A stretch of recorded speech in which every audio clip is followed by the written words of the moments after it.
কিন্তু আজ তন্ময়ের কিছু হয়ে গেলে সবসময় ব্যাপারটা মানসিক যন্ত্রণা দেবে। এরকম একটা মানুষ কিভাবে আত্মহত্যার চেষ্টা করতে পারে জানা নেই কারো। মেঘালয় সেদিন রাতে আসার সময় গাড়ি নিয়ে এসেছিল, ড্রাইভার এখনো থেকেই গেছেন। গাড়ি নিয়েই আজকে বেরিয়ে পড়তে হলো। এত ঝামেলা আর ধকল কবে যে শেষ হবে কে জানে। একটার পর একটা ঝামেলা পিছু লেগেই থাকে। সব ঝামেলার পিছনে যদি ভালো কিছু থেকে থাকে তাহলে এরপর নিশ্চয়ই অনেক ভালো কিছুই অপেক্ষা করছে ওদের জন্য। মেঘালয়ের বুকে মাথা রেখে জড়িয়ে ধরে রইল মিশু। বুকের টিপ বুকের ঢিপ ঢিপ শব্দটাকে শোনার চেষ্টা করলো। মেঘালয় বলল, তুমি তো দিন দিন মারাত্মক সুন্দর হয়ে উঠছ। তন্ময়ের মাথাটাই খারাপ হয়ে যায় কেন দেখো। কি যে বলো, অবশ্য এইটাই হয়তো ঠিক, তোমরা পুরুষরা সৌন্দর্যের পূজারী। হ্যাঁ, কিন্তু শারীরিক সৌন্দর্য নয়, সব দিক থেকে যে সুন্দর আমি তাকে রেসপেক্ট করি। ব্যক্তিত্ব সুন্দর হলে একটা মানুষ সুন্দর। আমার ব্যক্তিত্ব তো অতটাও সুন্দর নয়, আমি তো নিতান্তই পাগলি একটা মেয়ে। যদি নিজেকে বদলাতে না পারি, তুমি কি আমাকে ছেড়ে যাবা? মেঘালয় মিশুর চুলে হাত বুলাতে বুলাতে বলল, ছেড়ে গেলে শুরুতে যেতে পারতাম, যেহেতু ডিভোর্সের সুযোগ তুমি দিয়েছিলে। আচ্ছা, যদি আমরা ভুলেও কখনো আলাদা হয়ে যাই, একে অপরকে ডিভোর্স দিয়ে দেই, এরপর যদি নিজের ভুল বুঝতে পেরে আবার এক হতে চাই, তখন কি আবার বিয়ে করতে হবে? এসব বাজে কথা কেন বলছো? আহা বলো না, এরকম হতে পারে না। তাহসান মিথিলার ডিভোর্স হয়নি, ওরা বেস্ট একটা কাপল ছিল। আমাদের কখনো হবে না, অন্তত আমি সেটা হতে দিব না। একটা সময় আমার উপর তোমার বিরক্তি আসবে, দেখো ঠিকই চলে যাবে আমাকে একা রেখে। একদম চুপ, মার শুরু করবো নয়তো। মিশু চুপ করে গেল। মেঘালয়ের গলা ঝাপটে ধরে বসে রইল শান্ত হয়ে। আস্তে আস্তে হাতটা শিথিল করে দিল। গলা ছেড়ে দিয়ে চুপটি মেলে রইল। অনেকক্ষণ কেউ কোনো কথা বলল না। দুজনেই ঘুমিয়ে পড়ল আস্তে আস্তে। তন্ময়কে দেখে ভেতরটা ছ্যাদ করে উঠল মিশুর। ডাক্তার বলেছেন এরকমভাবে সুইসাইডের চেষ্টা করলে বেশিরভাগ সময় রোগী কোমায় চলে যায়, কেউ আবার একেবারে প্যারালাইজড রোগী হয়ে যায়। তন্ময় এখনও অনেকটা স্বাভাবিক আছে, সেটা সৌভাগ্য। মিশুকে দেখেও আরেকটু স্বাভাবিক হয়ে গেছে। মেঘালয় পিছনে দাঁড়িয়ে আছে। মিশু তন্ময়ের বেডের কাছে বসে তীক্ষ্ণ দৃষ্টিতে তাকাচ্ছে তন্ময়ের দিকে, আর তন্ময় ফ্যালফ্যাল করে চয়ে আছে মিশুর দিকে। চোখের পলকও পড়ছে না। মিশুর প্রতি ভালোবাসা দিন দিন বেড়েই যাচ্ছে ওর। মিশুকে ছাড়া থাকার কথাও কল্পনা করতে পারে না। সেজন্যই আজ মৃত্যুর রাস্তাটা বেছে নিয়েছে সে। গত কয়েকদিন যাবৎ ডিপ্রেশন আর প্রিয় মানুষগুলোকে হারানোর শোকে মাথা কাজ করছে না। এমন পরিস্থিতিতে পড়লে আত্মহত্যার পথটাকেই সহজ মনে হয়। মিশুর চোখে পানি। তন্ময় ইশারায় বলল হাতটা একবার ধরতে। কথা বলতে খুব কষ্ট হচ্ছে ওর। মিশু হাত বাড়িয়ে তন্ময়ের হাত স্পর্শ করল। সুখের আবেশে চোখ বুঝে ফেলল তন্ময়। প্রিয় মানুষটার সামান্য হাত ধরলেই এত শান্তি লাগে। আগে কেন বুঝতে পারেনি নিজের ভুলটা। চোখ বন্ধ করে অনুভব করতে লাগলো মিশুকে। মিশুর ছোট্ট পরীর মতো মুখটা বুকের ভেতর গাঁথা হয়ে গেছে। এই মেয়েটাকে ফিরিয়ে দেওয়ার যন্ত্রণায় দগ্ধ হতে হতে নিজেকে শেষ করে দিতে চেয়েছিল ও। মিশু মানেই একটা ভালোবাসার নাম। মনে পড়ছে সেই রাতগুলোর কথা। প্রতি রাতে কাজ শেষ করে তন্ময় যখন ফোন দিত, রিসিভ করে ঘুম জড়ানো গলায় মিশু বলতো, এরকম করলে তোমার সংসারে থাকবো না। সব কাজ শেষ করার পর বুঝি মনে পড়ে? ঠিক আছে, রেখে দিচ্ছি তাহলে, তুমি ঘুমাও। মিশু তখন লাফিয়ে উঠে বলতো, এই না না না, আমি তো মজা করছিলাম। তোমার জন্য একটা জীবন অপেক্ষা করতেও আমার কষ্ট নেই, কোনো অভিমান নেই। তন্ময় তখন ফিসফিস করে বলতো, ভালোবাসি পাগলিটা। এই মেয়েটাকে চরম অপমান করে ফিরিয়ে দিয়েছে, তারপর বিপদেও ফেলে দিয়েছে। নিজেকে ক্ষমা করতে পারছে না কিছুতেই। কথাগুলো মনে করে আবারও শ্বাসকষ্ট শুরু হয়েছে তন্ময়ের। বুকটা জ্বালাপোড়া করছে। বারবার হাঁসফাঁস করতে লাগলো। মিশু ওর হাতটা শক্ত করে ধরতে ধরতে অস্থির হয়ে উঠতে লাগলো। চোখের সামনে কোনো মানুষ এভাবে শ্বাসকষ্টে হাঁসফাঁস করলে খারাপ লাগাটা স্বাভাবিক। দেখলেই বুকটা কেমন করে ওঠে, যেন এই বুঝি গলা কাটা পশুর মতো ছটফট করতে করতে মানুষটা মরে যাবে। চোখ দিয়ে জল পড়তে লাগলো মিশুর। নিজের অজান্তেই তন্ময়ের এই অবস্থা দেখে কাঁদতে লাগলো। মেঘালয় পিছনে চুপচাপ দাঁড়িয়ে আছে। তন্ময়কে দেখে খারাপ লাগছে ঠিকই, কিন্তু মিশুকে তন্ময়ের জন্য কাঁদতে দেখে রাগে গা জ্বলে যাচ্ছে। ভালোবাসা এমন কেন? চরম বিপদের মুহূর্তগুলোতেও ভালোবাসা এক সেকেন্ডের জন্য প্রিয় মানুষটাকে অন্য কারো হতে দেয় না। ভালোবাসার কি এমনই? শুধুমাত্র হাত ধরেছে দেখেই মেঘালয়ের কলিজা ছিঁড়ে যেতে চাইছে। এ দহন দেখা যায় না, গন্ধ পাওয়া যায় না, শুধু ভেতরটা জ্বলে পুড়ে ছাই হয়ে যায়।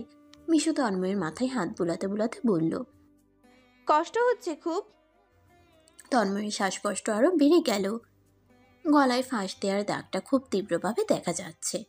মেডিসিন লাগানো হয়েছে, দেখলেই বুকটা মোচড় দিয়ে ওঠে। তন্ময় মিশুর চোখের দিকে তাকিয়ে চোখে চোখে বোঝাতে চাইল। আমাকে মাফ করে দিও। ডাক্তারকে ডাকার জন্য চেম্বারের দিকে যেতে যেতে মেঘালয় মনে মনে একটা কথাই ভাবছিল।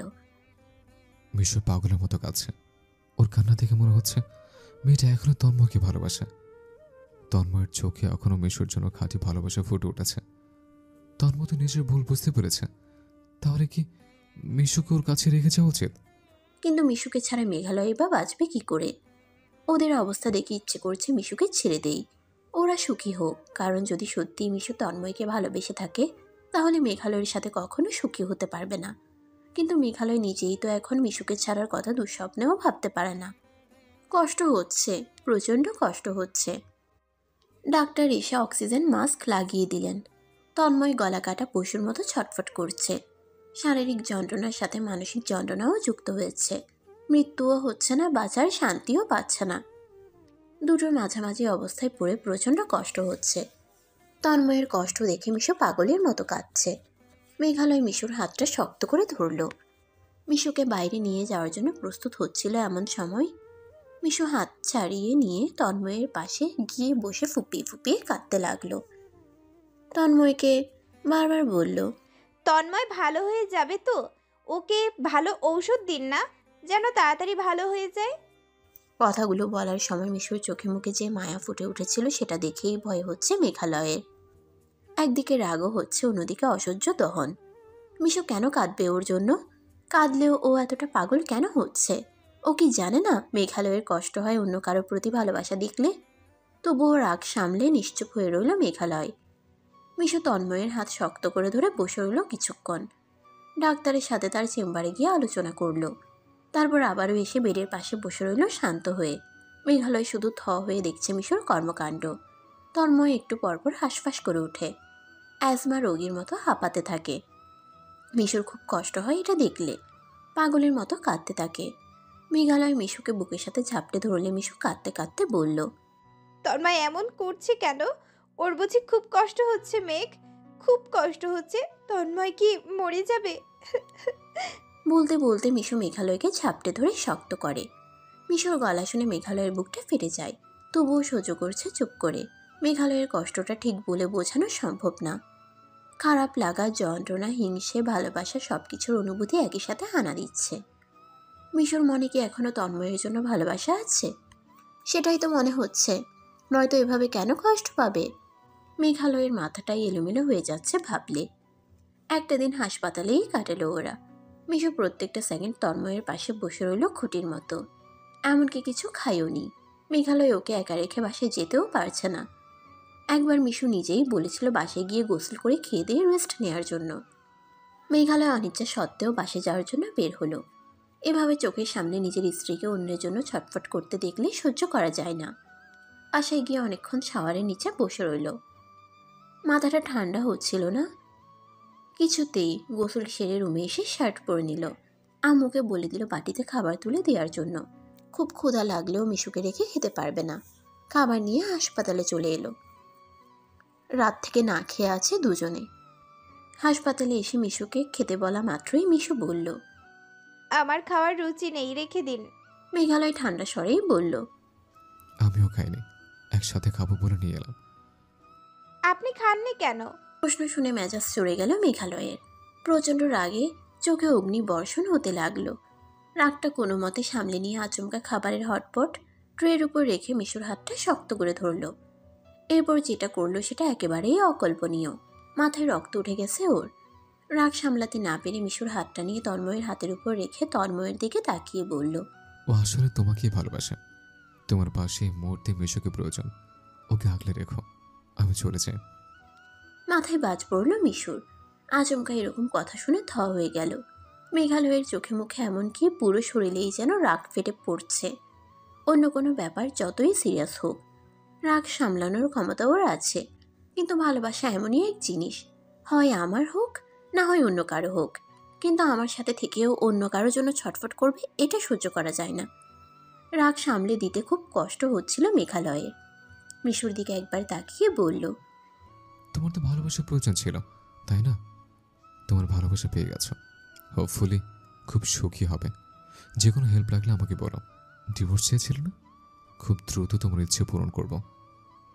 কথাটা বলে আর এক মুহূর্তও দাঁড়ালো না মেঘালয়, ছুটে বেরিয়ে এলো হসপিটাল থেকে। ঘটনাটা এত দ্রুত ঘটে গেল যে মিশুর পায়ের তলা থেকে মাটি সরে যাচ্ছিল। মেঘালয় এটা কি করলো? এভাবে ভুল বুঝলো মেঘ? ডিভোর্স দেওয়ার কথা মুখে আনলো কিভাবে? সবকিছু এলোমেলো হয়ে যেতে শুরু করেছে মিশুর। একই অবস্থা মেঘালয়েরও। রাগের মাথায় মিশুকে তন্ময়ের কাছে রেখে গেল ঠিকই, কিন্তু গাড়িতে ওঠার পর থেকেই কলিজা ছেড়ে যাওয়ার উপক্রম হলো। আত্মা ফেটে কান্না আসতে চাইছে। রাগের চোটে খুব জোরে গাড়ি ড্রাইভ করতে লাগলো। মিশু দু হাতে নিজের মাথার চুল নিজেই টেনে টেনে ছিঁড়ছে। মেঘালয় ভুল বুঝে চলে গেল, কিন্তু সবচেয়ে বেদনাদায়ক ব্যাপার হচ্ছে তন্ময়ের হাতে তুলে দিয়ে গেছে। এটা রীতিমতো অপমান, কিন্তু মেঘালয় নিজেও যে অপমানিত হয়েছে সেটাও বুঝতে পারছে মিশু। অনেকক্ষণ শান্ত হয়ে বসে থেকে মিশু চোখের পানি মুছল। তন্ময়ের কাছে এসে বলল, মেঘালয়ের আচরণে কিছু মনে করো না, ও একটু বেশি কষ্ট পেয়েছে। ওর জায়গায় তুমি থাকলে তুমিও কষ্ট পেতে। আমি চলে যাচ্ছি। আমি সত্যি ওই মানুষটাকেই ভালোবাসি। আমার লাইফে আর কোনোভাবে আসার চেষ্টা করো না প্লিজ। আজকে হাত জোর করে বলছি, আমার সাথে কখনো আর যোগাযোগ করো না। তুমি ভালো থেকো, সুস্থ হয়ে যাবে, টেনশন করো না। আসছি। কথাটা বলে একবার তন্ময়ের মুখের দিকে তাকিয়ে বের হয়ে এলো মিশু। নার্সকে ভালোভাবে বলে দিল তন্ময়ের ঠিকমতো সেবা করার জন্য। মনটা অনেক বিক্ষিপ্ত হয়ে আছে। মেঘালয়ের জন্য বড্ড কষ্ট হচ্ছে। মেঘালয়ে রেগে যাওয়াটা স্বাভাবিক ছিল, মূলটা ভাঙিয়ে দিতে হবে ওর। দ্রুত শ্বশুরবাড়িতে চলে এলো মিশু। শ্বশুরবাড়িতে ঢোকার মুহূর্তেই শাশুড়ির সামনে পড়ে গেল। হাসি মুখে মিশু জিজ্ঞেস করল, কেমন আছেন মা? কেমন রেখেছো? এসব কি শুরু করেছো তুমি? মিশু চমকে উঠে বলল, কি করেছি মা? মেঘ প্রচন্ড রেগে বাসায় এসে দরজা লাগিয়ে দিল। আমাকে বলল সবকিছু শেষ করে দিয়ে এসেছি। মানে কি এসবের? মিশু মাথা নিচু করে মেঝের দিকে তাকিয়ে রইল। একটা দীর্ঘশ্বাস ছেড়ে বলল, উনি আমাকে ভুল বুঝেছেন। মা রেগে বললেন, শোনো, পরিষ্কার করে একটা কথা বলি। আগে তুমি কি ছিলে বা কি করে বেরিয়েছো সেটা তোমার ব্যাপার। আমাদের ফ্যামিলিতে থাকতে হলে আমাদের মতো করে থাকতে হবে। আমাদের একটা স্ট্যাটাস আছে, এটা মনে রাখা উচিত তোমার। তিক্ত কথাগুলো শুনতে শুনতে চোখ বন্ধ করে ফেলল মিশু। আবারও একই কথা, ফ্যামিলি স্ট্যাটাস। এই একই কথা বলে তন্ময় ছেড়ে গিয়েছিল, আজকে আবারও সে একই কথা। কিন্তু মিশুর অপরাধটা কি? মিশু বলল, আপনি আমাকে ভুল বুঝছেন। মা বললেন, শোনো, তুমি হসপিটালে কি পরিমাণ পাগলামি করেছো আমি জানি। মেঘ বলেনি কিছু, তবে সব আমার কানে এসেছে। এই হসপিটালের প্রত্যেকটা ডক্টর মেঘালয়কে চেনে যে ওটা আমার ছেলে। ডাক্তারদের কাছে তুমি কান্নাকাটি করেছো। এতটা ইম্যাচিউর মেয়ে আমাদের ফ্যামিলির সাথে, ইনফ্যাক্ট আমার ছেলের সাথে যায় না। এরকম লেম কাজ করবে আর আমি সহ্য করব, এটা ভাবলে কি করে? এক পা ফেলার আগেও তোমাকে ভাবতে হবে তুমি কার ছেলের বউ। মিশু চোখ বন্ধ করে ফেলল। এসেছিল মেঘালয়ের ভুল ভাঙাতে, কিন্তু এখানে এসে নিজেই বারবার অপমানিত হচ্ছে। এই কথাগুলো যে কোনো মেয়ের জন্যই চরম অপমানের। মাটিটা যদি দুই ভাগ হয়ে যেত ভেতরে ঢুকে পড়তো মিশু। চোখ ফেটে অশ্রু গড়াতে লাগলো। মা আবারও বললেন, তোমার জন্য আমার ছেলেকে অনেক সাফার করেছে, বারবার অপমানিত হয়েছে, এমনকি আমাদের ফ্যামিলিটাকেও সোসাইটির কাছে আলোচিত বানিয়ে দিয়েছো। কি ঝামেলা হয়ে গেল একটার পর একটা। সবকিছুর পরও আমরা তোমাকে মেনে নিয়েছি। আমার ছেলের জন্য ওর মতোই একটা মেয়ে নিয়ে আসতাম। শুধুমাত্র ওর চোখে তোমার জন্য ভালোবাসা দেখেছি বলেই তোমাকে নিজের মেয়ের মতো গ্রহণ করেছি। তার মানে এই নয় যে তুমি যা ইচ্ছে তাই করবে। সবকিছু ক্ষমা করলেও আমার ছেলেকে কষ্ট দেবে সেটা আমি ক্ষমা করতে পারবো না। হয় পুরোপুরি থাকো, নয়তো মেঘের লাইফ থেকে চলে যাও। মিশু ঢুক গিলে বলল, মা, আমি এসেছিলাম ওনার ভুলটা ভাঙাতে, এসেছিলাম সবসময়ের জন্য থাকতে। কিন্তু এখন কষ্ট হচ্ছে, আপনারা আমার গুণের জন্য আমাকে ভালোবাসেননি, আদর দেখিয়েছেন ছেলের ভালোবাসার পাত্রী বলে। সত্যিই কষ্ট হচ্ছে। ভেবেছিলাম আপনারা আমাকে নিজের সন্তানের মতো আপন করে নিয়েছেন, কিন্তু আজকে সত্যিটা জানলাম। আমার আচরণ আপনাদের ভালোবাসা অর্জন করতে পারিনি। আপনারা শুধুমাত্র ছেলের জন্যই আমাকে রেখেছেন। বারবার সবাই মিলে বুঝিয়ে দিচ্ছেন আমি আপনাদের কারোরই যোগ্য না, আপনার ছেলেরও না, আপনাদের পরিবারেরও না। আমি চলে যাব। এই অযোগ্য মেয়েটাকে কখনোই জোর করে ভালোবাসতে হবে না। আপনার ছেলে জোর করে মানিয়ে নিয়েছে, আপনারাও তাই। এই দয়া, এই করুণাগুলো আমি আর নিতে পারছি না। আপনাদেরকে অনেক বাজে পরিস্থিতিতে ফেলে দিয়েছি, এই জন্য মাপ চাইছি। আমাকে মাফ করে দিবেন সবাই। আজ থেকে আপনার ছেলে, আপনারা সবাই কিংবা তন্ময়কেও আর এই মেয়েটা মুখ দেখাবে না। শেষবারের মতো একবার কথা বলতে দিবেন আপনার ছেলের সাথে। মিশু উত্তরের অপেক্ষা না করে দ্রুত মেঘালয়ের রুমে চলে এলো। বাইরে এসে ডাকতেই দরজা খুলে দিল মেঘালয়। মেঘালয়ের সাথে চোখাচোখি হতেই দুজনেরই বুকটা ধুক ধুক করে উঠল। একই কষ্ট দুজনেই পাচ্ছে সে। মিশু দৃঢ় কণ্ঠে বলল, আমি থাকতে এসেছিলাম, কিন্তু আরেকবার আমাকে প্রমাণ করে দেয়া হলো যে আমি আপনার যোগ্য নই। মেঘালয় ভ্রুকুচকে তাকালো। মিশু চোখ মুছে জোর গলায় বলল, আমরা সত্যি আলাদা হয়ে যাব, তবে আমি তন্ময়ের কাছে যাব না, কারণ আমি কখনো ওকে ভালোই বাসিনি। আপনি আমাকে ভুল বুঝলেন। মেঘালয় নিস্তব্ধ হয়ে তাকিয়ে রইল। ঠান্ডা হওয়ার চেষ্টা করে বলল, প্লিজ বসো, শান্ত হও। আমি আসলে রাগের মাথায় তন্ময়ের হাতে তোমাকে রেখে এসেছে। আশা করি বুঝতে পেরেছো সেটা। মিশু বলল, কিন্তু একটা কঠিন সত্য কি জানেন? মানুষ কখনো ঠান্ডা মাথায় বউকে তালাক দেয় না, রাগের মাথাতেই তালাক দেয়। আপনি যদি আজকে রাগের মাথায় ডিভোর্স দিয়ে দিতেন, আপনি কিভাবে বললেন অধিকার ছেড়ে দিচ্ছেন? এতটুকু কাঁপলো না গলাটা? মেঘালয় রেগে বলল, অনেক বলেছ, এবার আমাকে বলতে দাও। সবসময় চুপ করে তোমার কথাগুলো শুনে এসেছে, তোমার পাগলামি সহ্য করে এসেছে। আমার ভেতরে কি হয়, আমার ভেতরে কি হয়ে যায় তুমি বোঝো না? কতটা মাথা খারাপ হলে একটা মানুষ এই রাতে পাগলের মতো ছুটে ঢাকা থেকে রংপুর চলে যায়। কতটা অনুভব করলে টায়ার শরীরেও তোমাকে বুকে জড়িয়ে মাথায় হাত বুলিয়ে কপালে চুমু খায়। আমি তোমার জন্য আমার আমিটাকে হারিয়ে ফেলতে শুরু করেছি। তুমি বোঝো না?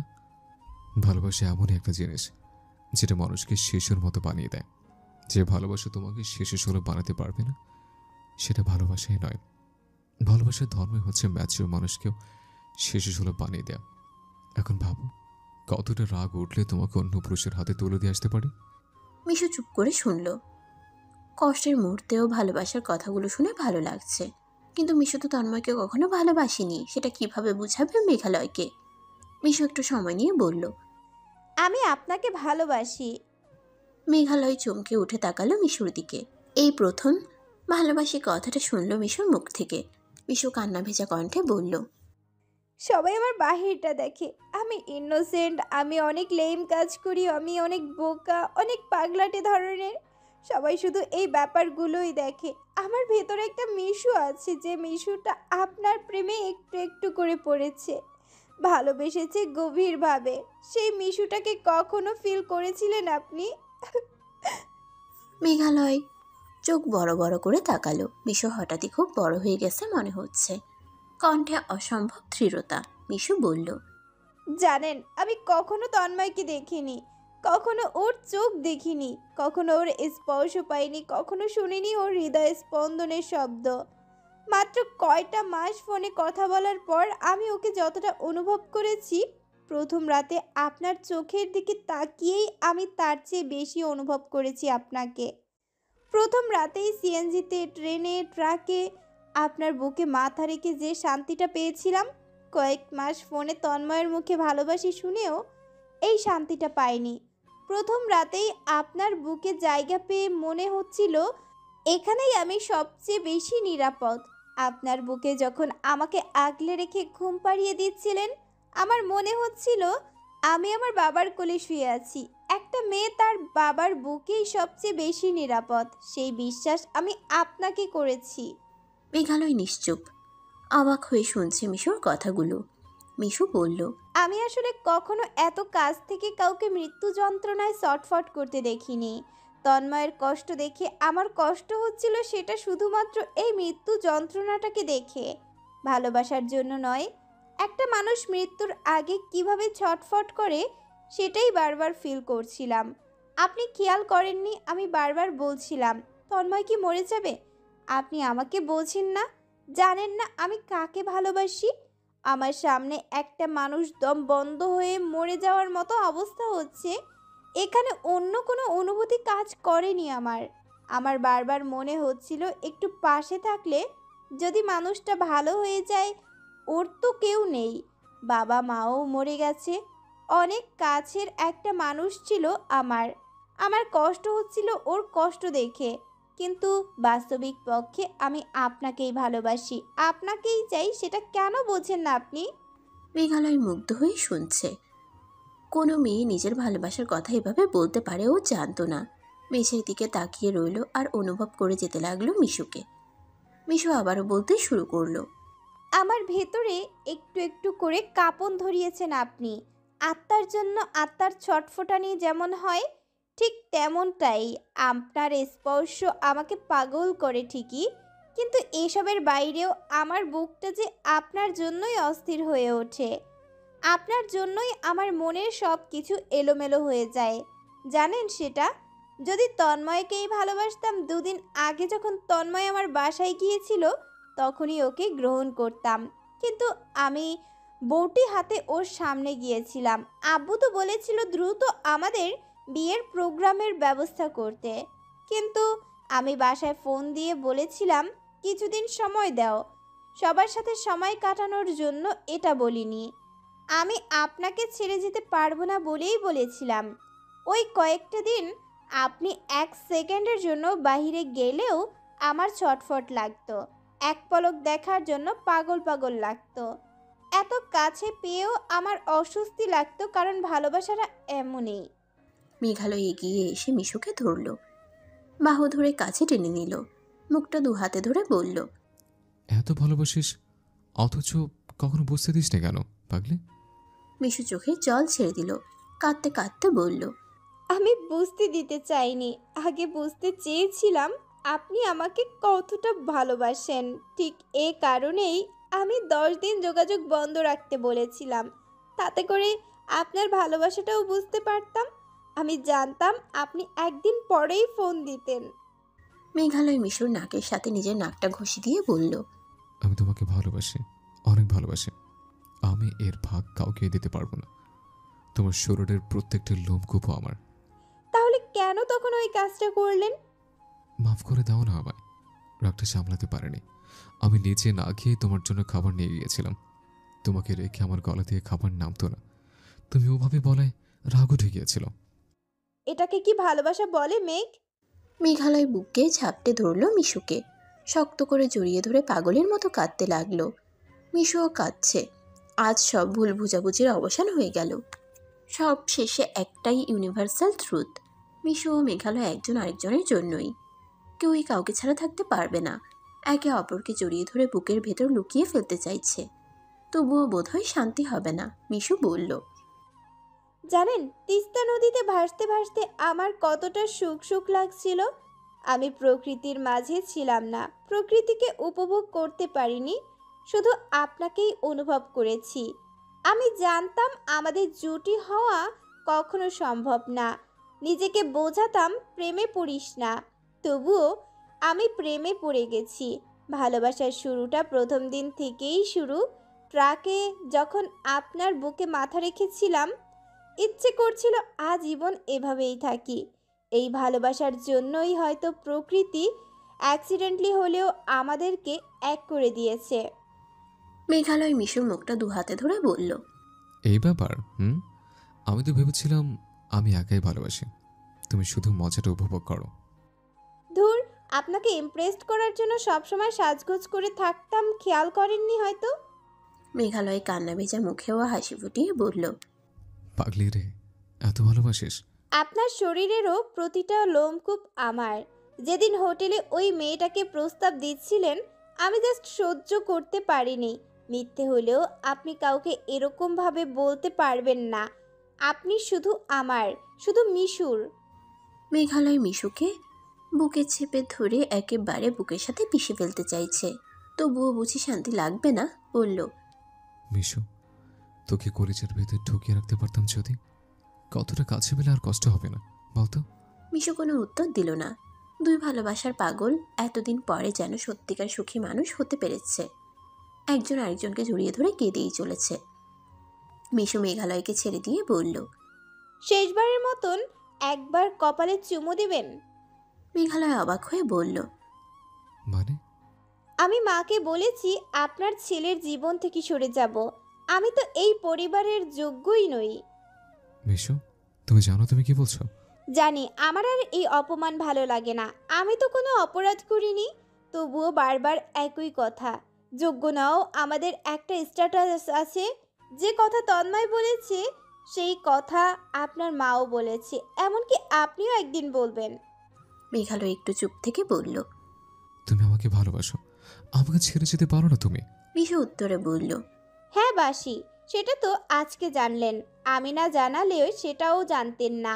আপনি আমাকে বুঝতেই পারেন না। মিশু, সরি, প্লিজ এমন করো না। মিশু বলল, করতাম না যদি মা কথাগুলো না বলতেন। আমি নাকি লেম কাজ করি সেটা শুনতে খারাপ লাগলেও সত্যই বলেছেন। আমি আসলেই অনেক বেশি ইম্যাচিওর। আপনার পাশে আমাকে মানায় না। আপনার সাথে, আপনার পরিবারের সাথে দাঁড়ানোর মতো যোগ্যতা আমার নেই। আপনিও বলেছেন আমাকে আপনার সমান সমান হতে হবে। আপনার সাথে চলতে হলে আপনার মতোই নিজেকে গড়ে তুলতে হবে। আমি যদি না পারি একদিন আপনিও বিরক্ত হয়ে যাবেন। মেঘালয় কিছুক্ষণ চুপ থেকে বলল, হুম, কথাগুলো সত্যি বলেছ, কিন্তু এই মুহূর্তে আমি বলছি, তুমি যেমন আছো সেরকমই আমি খুশি। তুমি আমার থেকো, তাতেই হবে। আজ ভালোবাসা আর দূরে যাওয়ার জ্বালাটা বুঝতে পেরেছেন বলেই এটা বলেছেন। আমি আপনার কিংবা এই পরিবারের কারো বিরক্তির কারণ হতে চাই না। আপনি তো জানলেন আমি আপনার। যদি ভাগ্যে থাকে কোনোদিন আবার এক হব। মিশু, পাগলামি করো না। মিশু একটু পিছিয়ে এসে দৃঢ় কণ্ঠে বলল, যতদিন না আমার নিজেকে এই পরিবারের যোগ্য মনে হবে, যতদিন না আপনার বাবা মা নিজে আমাকে ডেকে এই বাড়িতে আনবে, ততদিন আমি আসব না। বিয়ের প্রোগ্রামটা আর হচ্ছে না। আপনি আমাকে সত্যিই ভালোবাসেন কিনা তার প্রমাণ এবার হবে। যদি ভালোবাসেন, আপনার ফ্যামিলির কাছে আমার জন্য সাপোর্ট করবেন। আর আমি যদি আপনাকে ভালোবাসি তাহলে নিজেকে প্রমাণ করে দেখাবো, যাতে আপনার পরিবার সম্মানের সাথে আমাকে নিয়ে আসে। আত্মসম্মান আমারও আছে। মেঘালয় মিশুর হাত দুটো ধরে বলল, আমি আব্বু আম্মুকে ম্যানেজ করে নেব, ওদের বুঝিয়ে বললে বুঝবে। বিয়ের প্রোগ্রামটা হোক প্লিজ, আমি থাকতে পারবো না তোমাকে ছাড়া। সেটা আপনার সমস্যা, আমার না। বারবার অপমানিত হওয়ার চেয়ে নিজে একা একা সম্মান নিয়ে বাঁচাও ভালো। আমাকে এখন আমার মতো থাকতে দিন। আমি কি করতে পারি নিজের যোগ্যতা দেখিয়ে দিতে চাই। আমি আপনার সাহায্যে কিছু করতে চাই না। মেঘালয় ব্যস্ত হয়ে বলল, তোমার আত্মসম্মানকে আমি সেলুট জানাই, কিন্তু তুমি আমার থেকে আলাদা হয়ে যেও না প্লিজ। আপনাদের সমান হতে হবে না। আমার জন্য আপনার ফ্যামিলিকে শুনতে হয় তাদের কোনো স্ট্যাটাস নেই। আমার কলিজায় লাগে কথাটা। আপনার পরিচয় নয়, আমাকে আমার পরিচয় পরিচিত হতে দিন। এর জন্য আমাকে কেন শাস্তি দেবে? কারণ আপনি আমার প্রতিদ্বন্দ্বী। শেষবারের মতো একটা চুমু দিতে বলেছিলাম। মেঘালয় থমকে দাঁড়িয়ে রইল। মিশুর মাথাটা একেবারে খারাপ হয়ে গেছে, কিন্তু যা বলছে সবই সত্যি বলছে। যোগ্যতার প্রমাণের প্রয়োজন অবশ্যই আছে, কিন্তু অনিশ্চিত সময়ের জন্য দুজনে আলাদা হয়ে যাবে এটা ভাবা যায় না। মিশু নিজেই এগিয়ে এসে মেঘালয়ের শার্টের কলার টেনে ধরে কাছে টেনে নিল। মেঘালয় হা হয়ে তাকিয়ে আছে। মিশু শক্ত করে একবার ঝাপটে ধরে মেঘের চুলগুলো দুহাতে খামচে ধরে পা দুটো উঁচু করল। মেঘালয়ের কোনো সাড়া না পেয়ে ছেড়ে দিল মিশু, বলল, থাক, এটা না হয় পরের বার দেখা হলে দিবেন। আমি চলে যাচ্ছি। মেঘালয়কে কিছু বলার সুযোগ না দিয়ে দ্রুত রুম থেকে বেরিয়ে এলো মিশু। বাড়ি থেকে বের হয়ে দাঁড়িয়ে চিন্তা করতে লাগলো কি করবে এখন, কোথায় যাওয়া যায়। এমন সময় মেঘালয় এসে পাশে দাঁড়ালো। মিশু জিজ্ঞেস করলো, আপনি এলেন কেন? আমার সাথে যাবেন নাকি? নিয়ে গেলে যাব। আমি আপনাকে নিয়ে যাব না। তবুও যাব। মিশু তীক্ষ্ণ চোখে তাকিয়ে জানতে চাইল। কেন? মেঘালয় বলল, আমি তন্ময়ের মতো দায়িত্বহীন নৌয়ে যে রাস্তায় ফেলে যাব। তুমি চলে যেতে চাইছো, যাবে, কিন্তু একা একা এখন কোথায় যাবে? খেয়াল রাখাটা আমার দায়িত্ব।